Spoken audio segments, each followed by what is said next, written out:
What's up, everybody? Welcome back to Music Maniacs with Sight After Dark, the podcast where we talk about music and we just so happen to be maniacs about it. So everybody take a short break to welcome our very own Sifa Graffiti. Hello. Back to the good old US of A. Back in this great country that we call home. So let's get into it. So you were away. We didn't talk about it yet. I want to hear about your trip. Tell us all the cool things. Send pictures and videos so I can make it part of the podcast and that everybody can enjoy and they can feel like they were there. 3, 2, 1, go. All right, I definitely was. Okay, guys, I was in South America in a small country called Guyana, which is right at the top of South America, about anywhere between 1 and 9 degrees of the equator. So it's North-South America. Yeah. Yeah, got it. Which is really, really cool. What the strangest thing about there is like 5 a.m. and 6 a.m. are like two different worlds. It is completely black at 5 a.m. and at 6 a.m. it looks like 9 a.m. So, I swear, I went with my mom. My mom had an event. She is kind of like a hometown hero there, so she went to speak at her old high school. And my mom, my sister, and my uncle went down there. And my mom told us, she was like, oh no, you're going to wake up with the day. You're going to wake up with the dawn. And I was just like, no way. And as soon as 6 o'clock came, it was so bright, like you had to get up. There was no choice. There was no way. But, I mean, a really great place. My favorite parts were there's a seawall there. So that's like right at the edge where you can look out on the Atlantic Ocean. And I tried to wave at you, Dan, from there, but you didn't see me. I was waving from Guyana. Well, Florida was in the way. Yeah. Actually, wait, no, because South America jets out into the sea, right? So New York would be like here, and you would have been like here. Yeah. Oh, so I probably could have seen you if I had eyes good enough. Yeah. If only I got more LASIK. If only I paid for the better LASIK. It was awesome. I got to see a lot of places where my mom grew up and stuff. I thought she lived more like in the country, the way she described it, and some of the pictures of where she had. I've been all over the Caribbean, but I had never been back to her homeland of Guyana. So that's the first time you'd been there? No, I went last year before. Oh, yeah. I was like, wait, really? Like, but you mean her hometown? Right. Okay. I was like, that didn't sound right to me. Okay, gotcha. So yeah, I just thought she lived more in a country, rural type of area, but she lived more like, it was like city. She lived in the capital city, so it looked very, very urban. Which is called? Georgetown. All right. Georgetown, Guyana. So we'll be doing a pop quiz later, guys. Take notes. Yeah, that's right. What else was great there? The food was great there. The people were great there. We stayed at this lodge where everybody knew my mom there, so we were treated pretty much really well there. So that was cool. I went all over Georgetown. I went into the markets and stuff like that. I purchased things like bow and arrow from... Okay, so Guyana is pretty much right above the Amazon jungle. And wood. There's a lot of wood there. There's a lot of gold. It's the only country on earth that is like sustainable, self-sustainable. Like they don't need anybody for food, resources, anything. They got the gold, they got the wood, they got all the food, the oil, they got the animals. And that's why Venezuela was trying to take some of it, right? Because they have the oil there. Right? Yes. I remember that, yeah. Yeah, I'm going to talk about that a little bit later. Those damn Venezuelans. I know. It's crazy. How dare they? My favorite part, speaking of Venezuela, was going down in towards the jungle, and you call that in the interior. So you follow the Essequibo River down, and it breaks off into two parts. And we went pretty much left, and that part is where the Venezuelan president is claiming is Venezuelan territory. On the other side of the river? Yeah. So the river is like the boundary that he's claiming? Yeah. He's saying like that's Venezuelan territory. I mean, it's so not, but you know, that's the way some things go. We loved it. Okay. So we took a nice speedboat there. It was pretty awesome. There's lots of topography. There's just so much to see. We walked actually in the jungle, rainforest type area. You know, when you go hiking in the woods and stuff, you see a lot of plants and trees, and everything could kind of look the same. You know, when I was actually walking through there, I'm like, okay, well, this is kind of like almost like walking in the woods upstate New York almost, kind of. It looks the same. But the trees and the plants are actually very, very different. We saw so many different types of palm trees, like not the big kinds that you see in Florida, but just like a palm branch, you know? Like, oh, okay, interesting. Yeah, you know, and they definitely had palm trees in Guyana, but inside the forest, inside the interior, it wasn't big bark palm trees. It was just like a palm branch and a palm plant, like you saw, and one actually really close to the ground, just like growing out. We saw the tree that you make incense from. Like, it's a particular tree, and there's also a particular tree plant that you make charcoal from, and we saw that plant. Whoa, charcoal comes from a plant? You know what I'm saying? Listen, the Aboriginal man, which we call Amerindians, American Indians down in South are called Amerindians. He told us that. Okay, I'm gonna look for the word. I totally forgot, and I'm gonna give you the word so you can probably put it in there, in here at the bottom. Right around here. Check it out, guys. This is what it's all about right here. This is some good shit.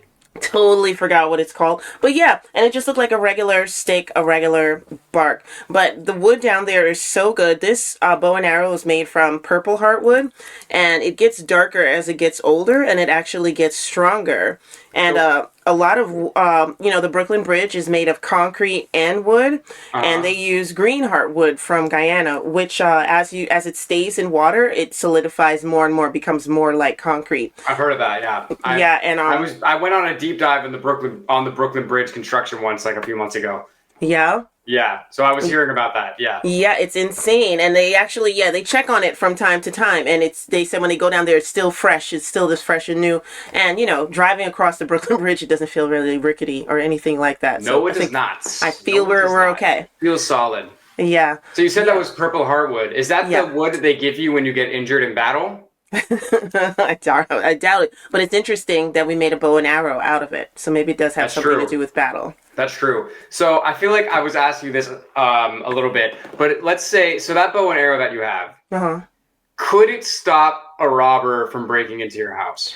I think so. So I did not take these out yet, right? There's still tape on it.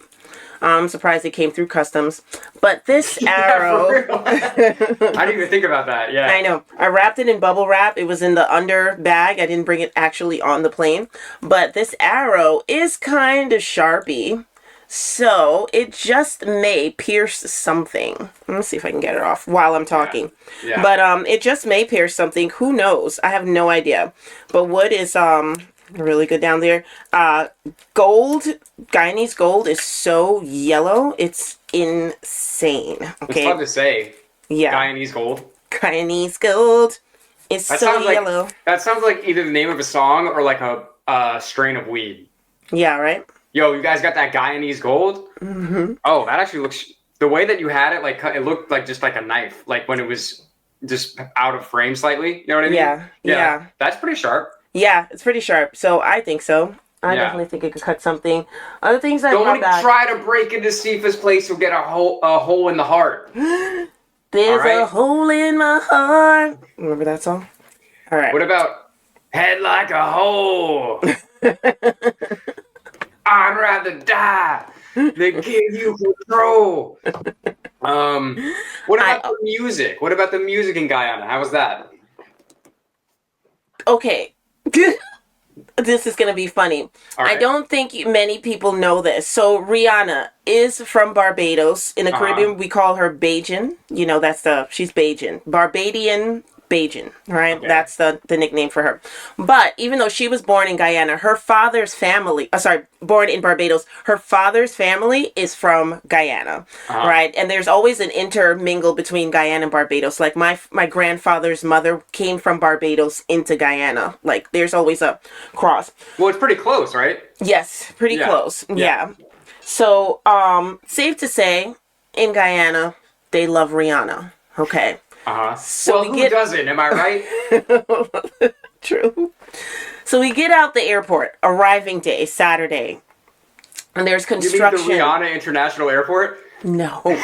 There's construction. Normally a 45-minute drive from the airport to the hotel where we were going to be staying at.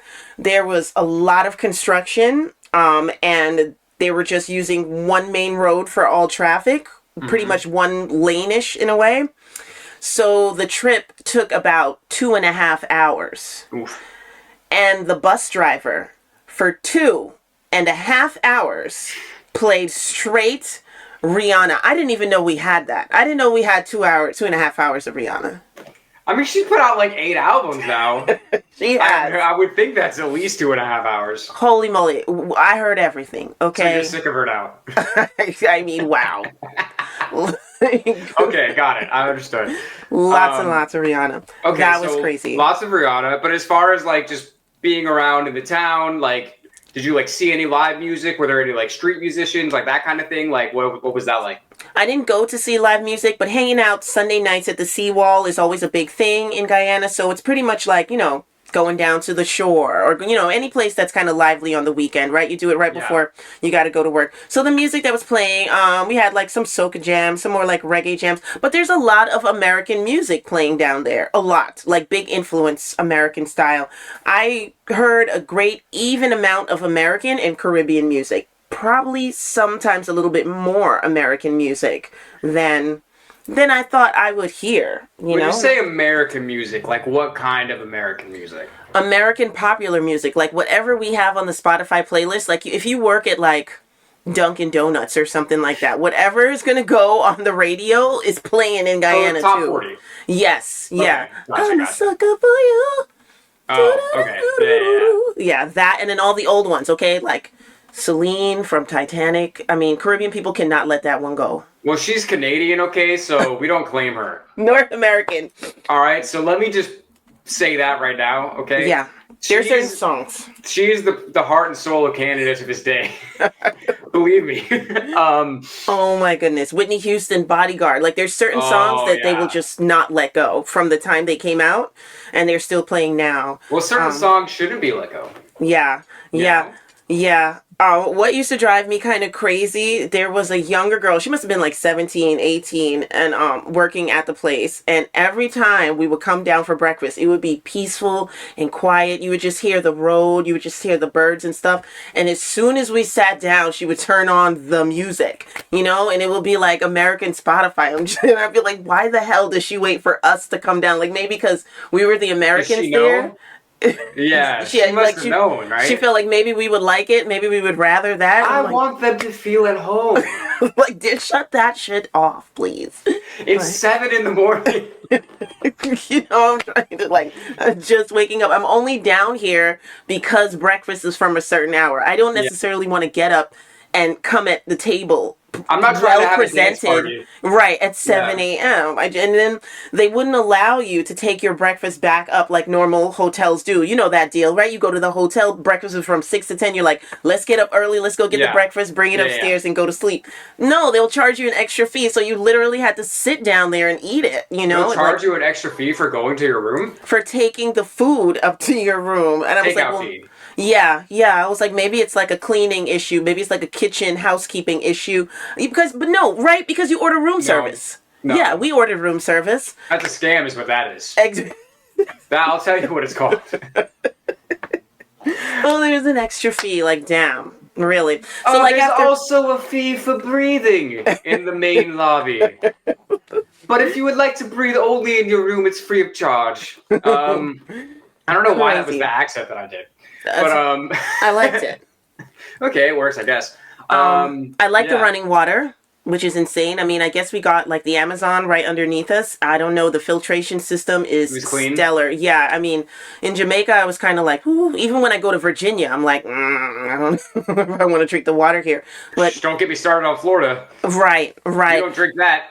Yeah, and they had lots of bottled water, and it actually was just like a plain bottle, Dasani bottle shaped, and it was like rainforest water. So I drank it, and I was just like, this ain't no rainforest water. But I tell you, we went into the rainforest, and I actually drank the water from the stream, and I was like, that was rainforest water. I was like, this is tap. That's very New York of you. Right? Like, yeah, let me try some of the... I'm telling you right now, this shit ain't from the rainforest. Because I would know. I was wrong. That's my bad. Totally wrong. Well, welcome back. Thank you. Change the subject slightly. So we're talking about, we're back in New York. I don't know if you knew this, but there is a race for the mayor going on. Uh-huh. What are your thoughts on our current mayoral candidates? Have you seen any of the clips from these debates? No, I have not. Some of them are so funny. Really? Well, you know Sliwa, he's been around forever. Forever. As long as Adams. Yeah, if not longer, right? Yeah, they were both, I remember when I was a little kid, they were both fighting for New York when I was a kid. Like, all the subway problems, all those things like that. Those used to be like the faces of like, we don't want this crap happening anymore in our city streets. With the red beret. Yes. Yeah. So they had a question. This was like, it's so funny. I'm going to be thinking about this for like the rest of my life.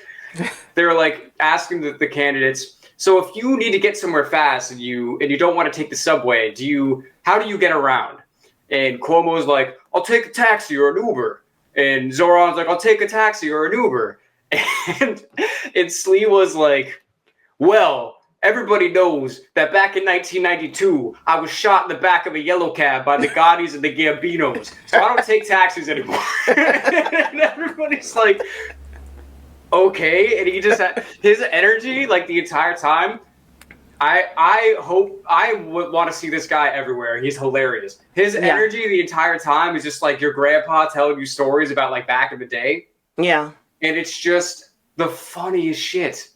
They were like, oh, do you guys ever use marijuana products from a marijuana dispensary? Cuomo's like, no. Zoran's like, yeah. Slee was like, well, I've been shot 5 times and I have Crohn's, so I use it medically all the time. I'm like, what? Like, you're saying too much, bro.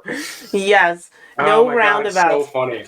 I don't know. I feel like he's a really practical kind of guy, an A and B kind of guy, a black and white type of guy, meaning it either is or it isn't kind of guy. It's one or the other. There's no in between.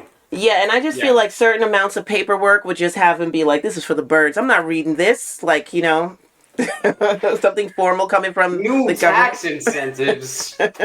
What does this have to do with me? Secretary, tell me what this is. Pretty much. Yeah. I just he was that kind of guy. Yeah, it's pretty wild here. Yeah, well, the reason I asked is there was literally, I didn't even know this. There was a debate yesterday. So I'm at work today and everybody's just talking about it and like sending me clips and shit. Yeah. And you should look up some of these clips because some of them are so funny. Okay. They're like, what's your favorite music venue in New York City? Slee was like, under the Cusco Bridge. I don't think he even said it right. Yeah. Zoran's like, Forest Hill Stadium. Cuomo's like, under the bridge. And the moderator's like, so you've been to a concert there? And he was like, no, but I picked my daughters up there once. It's like, why are you even talking? He said some shit that pissed me off. First of all, everyone hates Cuomo. He's a fucking scumbag at this point. Nobody wants to see his face anymore, right? Oh my gosh, he's probably going to be the mayor. I don't think so. No, he doesn't have a percentage. No, it's actually just kind of embarrassing. I don't even know who told him it was a good idea to do this. but anyway, somebody said, so the Knicks home opener was also last night? Yeah. So they said, okay, so who's your team? Zoran says the Knicks. Sliwa says the Knicks. Cuomo says, I'll go half and half. Who the fuck do you think you are? He's like, I'm not going to choose between the Knicks and the Nets. What a fucking loser you are. Who says that? You can't get away with that here, bro. No way. Are you Yankees or Mets? Oh, I'll take both. You're out. You should immediately be disqualified. That's not how shit works here, bro. You can't go half and half on a sports team here. No way. He should have just said the Liberty or something like that. Mets or Giants? I could go either way. I've never heard that in my life. No way. Listen, I've lived here 8 years. I have so much family from up here. I've never heard anybody say that in my life. Yeah. I cannot believe he said that with a straight face. I was laughing so hard. I was thinking of those questions right now as you were asking them, and I answered them in my head. I'm not even huge on our New York sports teams. I do like a little sports, but I know our teams. Knicks or Nets? Definitely Knicks over Nets. Okay. So I'm going to so Sifa, so since you're running for mayor, the people want to know, Yankees or Mets? Yankees. Duh. Sorry. So my dad. I'm in Brooklyn, so sometimes that's offensive. No, my dad has been a Mets fan since they won the World Series at 68. I remember growing up, he had like a side poster of the 68 Mets. And now I live here, I'm like, bro, who the fuck likes the Mets, bro? Like, come on. Like, everybody, how do you live here? yeah, like everybody Yankees, everybody on this side of Brooklyn going into Queens is a Mets fan. So what I'm saying is kind of offensive for my neighborhood, saying that I'm more of a Yankees fan. But come like, on, man. Let's be real. Yeah, like, you know. The Yankees are like the greatest baseball team that's ever existed. Right. They're a global brand. They've won. I'm not even a huge baseball guy. They won like 40 championships. The Mets have won like 2. Yeah. You know what I mean? Like, it's not a competition. Like, I feel like there's so much like interborough like kind of competition in New York that people try to like make it a thing, but that's not a thing, bro. Like, it's not even close. Like, same thing with the Knicks and the Nets. Like, the Nets have only been in Brooklyn for like 10 years. Yeah. They used to be in Jersey. Right. How are you going to pick the Nets? Like, it just doesn't make sense. Like, if you're from New York, like, you got to go for the Knicks, no? Unless maybe if you're really young and you grew up in Brooklyn now. Yeah, I could get that, kind of. If you're, like, coming up, like, okay, then the Nets have been here, like, most of your life. If you're, like, 12. Right. But, like, if you're a grown-ass person from New York, like, clearly you're going to like the Knicks. I can't believe you said I'll go half and half. Like, that's really ridiculous. And if I had crazy. If I had to pick between Jets and Giants, I would pick the Jets. Oh, okay. Well, me and you are going to differ there, but that's okay. Yeah, I always loved Keyshawn, you know, and even before then, even though Jets are technically kind of from Jersey, kind of, you know. Well, technically at this point, they both are. No, they both play in Jersey in the same stadium. Yes, that's true. Another thing that makes me laugh. I didn't expect to go on a whole sports rant on this, on the Music Maniacs podcast. But, like, that's a whole other thing that's funny is, like, you're talking about, like, oh, like, Giants versus Jets, blah, blah, blah. It's like, they're both playing Jersey. Yeah. Like, what is this? It's not even really a competition. Like, I feel like for that answer, I'm a total girl about it. I just like the way the uniforms look better. You like the colors? I like the green and white better than the red, white, and blue on the Giants specifically. Yeah. I just go with the Giants because that was my dad's team, to be fair. But I don't like the green on the Jets. I don't like it. Okay. Yeah. So that's my stance, and I'm sticking to it. So ask me when I'm running for mayor, okay? Do you have to? What are the requirements? Do you have to? You know how, like, to be the president, you have to be like over a certain age. You have to be born in America. Like, what are the requirements to run for New York City mayor? You just have to be a resident of the city.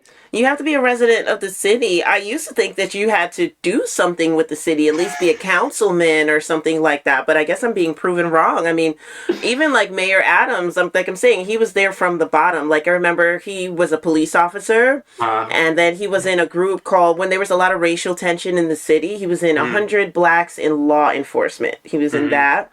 And you always used to see him whenever there was he would be the front man for that. And then he became Brooklyn Borough president, which was huge because we had Marty Markowitz for years here. I mean, Marty Markowitz spoke in my 6th grade graduation. Like, you know what I'm saying? I'm just laughing because that's the most Jewish name I've ever heard. Yeah, you know, Marty Markowitz and Ike Silverstein, we were hanging out in the diner, and, like, that's... Sorry. And we all loved Marty Markowitz. I mean, he was here for so long. I don't know anybody in Brooklyn that cannot stand that guy or dislikes that guy. I love him. And so Adams took over there, and then he went to Senate, and then he went to mayor. So I always thought it was like progressive. You had to do something within the city. You know, even wasn't De Blasio somebody before he became mayor? Wasn't he somebody in New York? He was never somebody. Even when he was the mayor, he was a nobody. De Blasio. De Blasio. That used to be so funny. De Blasio. That was a good one. That was a really good one. What kind of music you think our our mayoral candidates listen to? What kind of music does Sliwa listen to? Aerosmith and Run DMC. Oh, he definitely listens to some old school shit. He definitely listens to, like, Kool and the Gang. Sugar Hill Gang. He so does Blondie. Yeah. Blondie for sure. Yeah. Ramones. Maybe Talking Heads if he's feeling crazy. Yeah. Cuomo, he just comes off like such a scumbag to me. Oh man. I don't know. Cuomo listens to a lot of stuff that... Does he even live in the city? No, I think he's out on the island. He's probably in the Hamptons or some shit, right? Yeah, I know Chris for sure is out on the island. His brother, Chris Cuomo, is definitely out on the island. Yeah. Yeah, I mean, not to be stereotypical, but I know, like, Cuomo's listening to Perry Cuomo. He's listening to, like, you know what I'm saying? He's He's listening probably to listening to Frankie Billy Valli. Joel. Yeah, yeah, Billy that's true. Joel for Yeah, sure. definitely listening to that. I feel like Yeah. Zoran probably listens to like Tribe Called Quest or something. Yeah, I think so too. And yeah, I was thinking a lot of like new house, Yeah, music and stuff because like he's that. like a little older than me, so he was probably coming up like in the like 2000s or like late 90s. So he was like on that wave. You know what I Yeah, mean? yeah, for sure. But yeah, no, you really should go look up some of the clips from the debates because Sliwa is hilarious, and then both of them just gang up on Cuomo. It's so funny. Poor Cuomo, oh my God. Poor Like, bro, Cuomo, please. stop. Come on, bro. You got to be governor because your dad was the governor, really. Yeah, I mean, yeah. come on. Like, if his dad wasn't the governor, like, you think he would have made it that far? I don't think so. And his dad was a great governor, as far as people say. You know, New York, let's clean up New York. Is that what he used to say? Uh-huh. Uh-huh. He I used to don't do know. a lot of campaigns. Yeah, because there was a whole litter problem. I don't know if you noticed. It can get kind of dirty here. Wait, there's trash in New York City? There's like garbage on the streets, like everywhere? I never noticed that. Are you serious? What kind of music do you think our current mayor listens to? We don't even need to ask. I'm gonna put up the picture here. Remember that thing I sent you of that jacket he was wearing to the Rosh Hashanah service? This is the funniest thing I've ever seen, but to be fair, it was pretty sick. Listen, I know he put that on. He put that on and was like, I'm gonna stunt on these fools. He said that. 100%. He put that on in the mirror. He was like, yeah. Nobody's seen some shit like this. And he's right. Yeah, he was looking like Frank Lucas at that boxing game. I'm the real king of New York. Oh, you know he said that to himself. He said that to himself many times. Many times. For sure. Had to be. Definitely on election night he said that. Like the results came in and you know there's all the hype and everybody's partying and shit, and then at some point everybody leaves, right? And he's there by himself and he's just there in his place and he looks in the mirror, he's like, you're the king of New York now. Yeah. I bet he hyped himself up like that. But I would too though. Oh yeah, I mean, you're the mayor now. I mean, that's a big deal. Mr. Mayor. Exactly. You're gonna live in Gracie Mansion. That's Mr. Mayor to you. My favorite parts of him is when he used to dress up. He used to come out. He used to have the hat that said mayor and the jacket, just in case you didn't know. Yo, but I can't really blame. The thing is, like, it is really funny because it's easy to joke about, but I'm like, yo, if I was mayor of New York City, I would be doing stupid shit too, bro. Like, 100%. One thing I would not be doing that he did is passing inspections when buildings weren't up to code. Well, he was doing a lot of corrupt shit. I mean, didn't Trump have to, like, pardon him or something? Yeah. That's probably not a good look. Yeah. There's probably a reason why you dropped out of the race. Right. He's like, I'm going to pardon you, and you're going to drop out. Well, apparently Trump wants Cuomo, so he literally did that, say, okay, I want you to drop out so it makes it easier for Cuomo. And apparently Trump's been trying to pay Sliwa to drop out because he's taking away more votes from Cuomo, and Sliwa's a G. Yeah. I fucking love Sliwa, man. Sliwa's like, I'm not going nowhere. He's like, the real deal. Baby, whatever the fuck you want. Yeah. You know who his ex-wife is, right? She is Lisa Marie. She's on Presley? Fox. No. She does Street Soldiers on Fox. Oh, She's no, I got didn't know blonde hair. Yeah, that was his wife. And she used to go by Lisa Maria Sliwa. Yeah, that was her name for a while. And then, yeah, she was part of the whole Guardian Angels things as well. And then they divorced, and then she got on the news and stuff, and he went the same way. How do you feel about the Guardian Angels? Because I feel like I didn't really know too much about it until I actually looked into Sliwa, because that was like, when that was a thing, was way before I moved here. Like, that was in like my dad's era. Yes. But like, for the people at home that don't know, like, let's explain what the Guardian Angels were, right? Like, back in the 70s, and correct me if I'm, like, wrong at any point, back in, like, the 70s, 80s, when shit was, like, really bad in New York City, like, the cops were, like, basically nowhere to be found, right? Like, they weren't even trying to get involved with anything. Like, you could get mugged in front of a fucking cop, and they're like, I didn't see it. You know what I mean? That's kind of the vibe that it seems like to me. Obviously, I wasn't there. Yeah, a lot of them are on the take. Yeah, they don't care. Like, they just didn't care. And this was like the mob was still clearly running like a lot of things. Correct. So they were just like, it was not worth it to them to even get involved in like stopping some crimes. Yeah, yeah. Especially on the subway. Yes. So the Guardian Angels was this group that this guy, Curtis Lewa, who's now like 70 something, who's running for mayor. He basically like got them all together to be like a extra judicial like patrol squad for the subway and just like try to protect people on the subway. Yeah. Is how I understand it to be. Like, did you ever have like any run-ins with them? You ever seen them? Like, yeah, I used to see them on the street, especially downtown Manhattan, Lower East Side. Anytime we were traveling into the city, never really saw them in Brooklyn like that. If you did, maybe North Brooklyn, downtown Brooklyn area, something that's really close to the city. It was more a Manhattan-like thing, maybe up in the Bronx as well. Okay. I thought it was great because they reminded me of like the Warriors. It's like we had a gang for New York City. You know, they had the uniforms on. Yeah. It's pretty legit. The Red Berets. Yeah, I liked it. And I love a flight jacket, okay? I respect a flight jacket. Yeah. Yeah, no, it's true. Yeah, but I like the concept is like, it's pretty badass. And it's pretty badass that he was the one that made that happen. Yeah, it's like, pretty Batman. It is pretty Batman. Like, he actually is the real life Batman. He just doesn't have the money that Bruce Wayne had, okay? Correct. But no, like I do fuck with him. Like, that's a guy I feel like, no, you've really been caring about New York City for a long time. Like, it's not an act. Like, Cuomo, I don't give a fuck, bro. You only want to do this because you were a disgraced governor. Yeah, I want to prove. Like, he wasn't running for the mayor before. No, you know what I mean? Yeah, and I just felt like, you know, Cuomo, mayor's not his thing. He belongs in the governor's office. Not necessarily, but any type of gubernatorial or law or anything like that, he belongs kind of outside of a city. I don't see him really running a city like that. I just don't.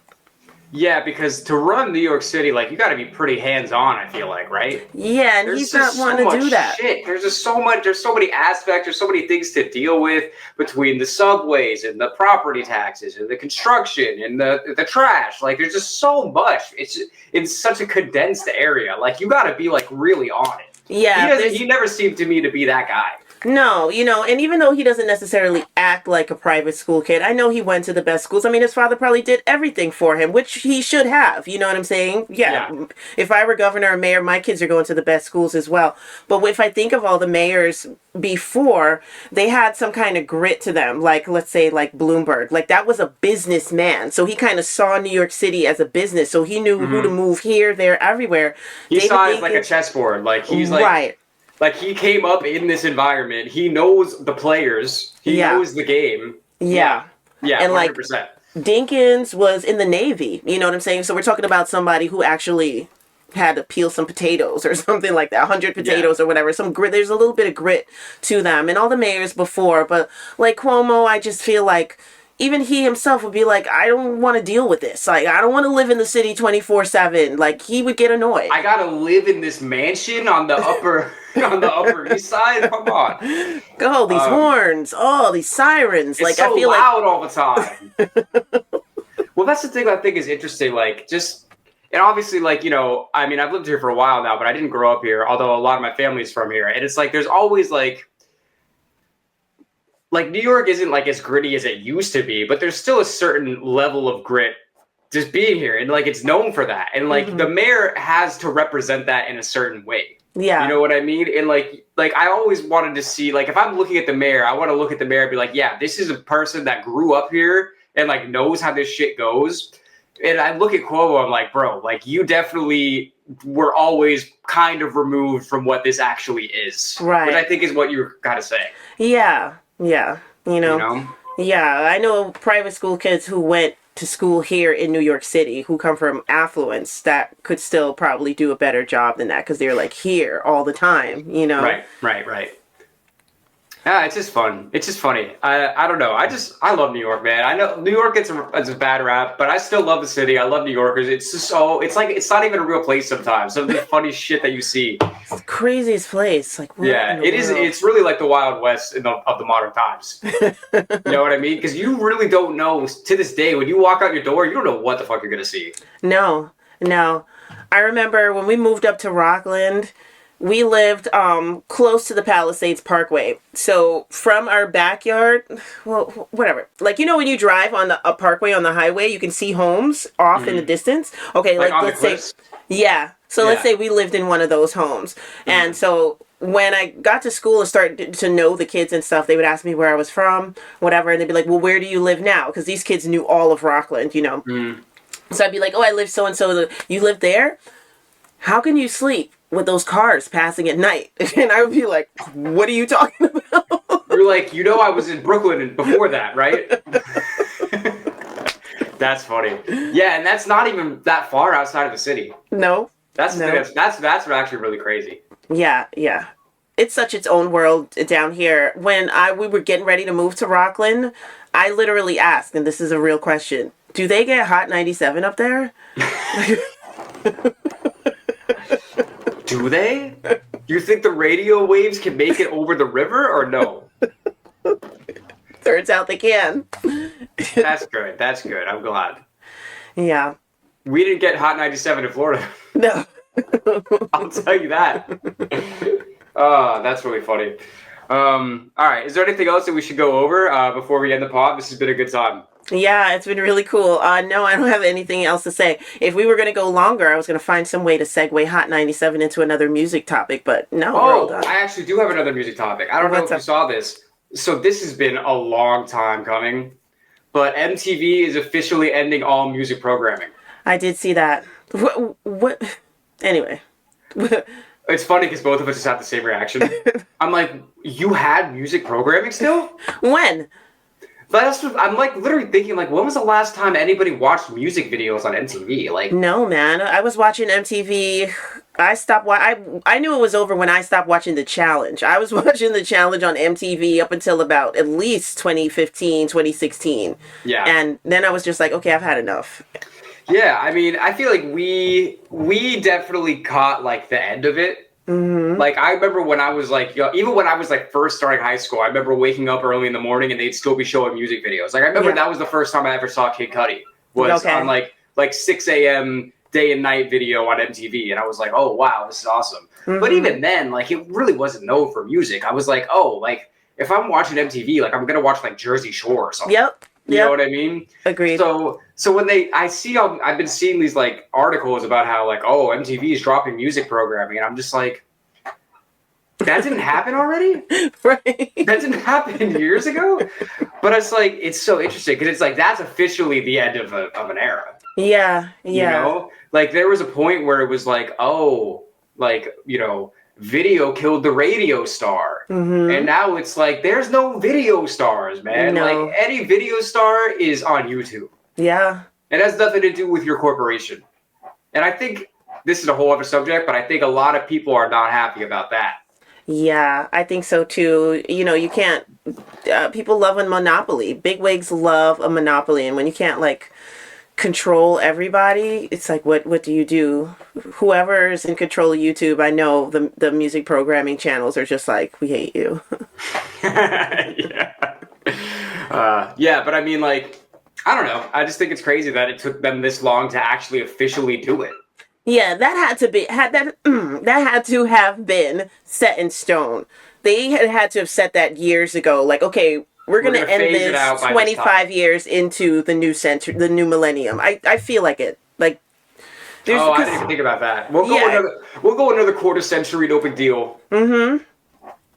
Yeah, because I mean, even I remember growing up, like they had Total Request Live, right? Mm-hmm, mm-hmm. So they'd still have artists on. It wasn't necessarily just music videos. Like the artists would be there, they'd be talking, and the people could request stuff. Yeah. But even then, it wasn't as much about the video itself. It was about like the personalities. Yeah, the people, the hype. Right. Yeah, because there's sometimes when I can just remember all those debut times when Eminem came on with all those people in the white t-shirts, when Destiny's Child came on. I saw those things in real time. Yeah. And I remember after they would be talking to Carson for a while, they'd be like, oh, let's play this video. I would change the channel. Like, you'd be like, all right. Damn, so it was pretty much over even then when you really think about it. Mm-hmm. Damn, that's actually crazy. So I guess MTV really hasn't been doing music videos like that since at least the 90s. Right. You know? Ever since Biggie died, It's never been the same. We're gonna stamp it right there. Right there. That's the date and time that it happened. So, RIP to MTV. RIP to this podcast. It's been fun. Oh, you know what's crazy? Oh, this is gonna be full circle. I had, that MTV T-shirt. I've worn it on this channel before. We can show a picture of me. There's a thumbnail of it. I left it in the Amazon jungle. That's a sign. Yeah, because I changed my clothes. No, not on purpose. I threw my towel and the T-shirt on a tree branch, and just as we were getting ready to leave, it started to rain. So we left right on time. Yeah. So I put on the new clothes and I grabbed the towel and I was like, "Let's go." And then I started walking out. We were far out, and I was like, "Oh shoot, I left my T-shirt." And I was like, "It's no big deal. It was a cheap T-shirt, and I kind of like to leave stuff in the Caribbean for people. Somebody's definitely gonna want it." But that's cool. That how it kind of we came full circle in the podcast. So what you're saying is that you killed MTV. I can't believe you. Well, RIP to MTV. RIP to this episode of Music Maniacs with Night After Dark. Thanks for being here, guys. We love you. We appreciate you. We'll see you next time. Bye.